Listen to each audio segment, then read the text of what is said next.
অনেকদিন ধরে আমার একটা স্বপ্ন যে সুপারি গাছে পান গাছ তুলবাম। আজকে আমার স্বপ্নটা পূরণ হইতাছে, আমার সুপারি গাছে পান গাছ উঠতেছে।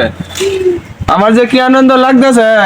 পান সুপারি এক গাছ, আমার আর বাজার থেকে পান সুপারি কিনে আনা লাগতো না।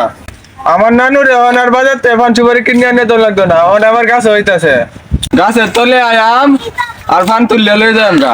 পান সুপারি কিনে আমার যে কত ডিডিয়া নষ্ট হয়েছে আল্লাহ মানে কেউ জানে না। আর আমার পান সুপারি কিনে আনা লাগতো না, আমার অনেক টিয়া বাজবো। এই রে, পান সুপারি খাইলে তো শুনো কেমন লাগে, এটা তো আমার মনে আছে না। আমি শুন করতে আনবাম, শুন তো চাষ করন জানা। হ্যাঁ, বিনাশটাই দূর করে দিচ্ছি। যাই হোক, চাষ করন জানা কি হয়েছে, আমি বাজার থেকে 1 কেজি চুন কিনে আনে গাছের গুড়িত লাগাই দে।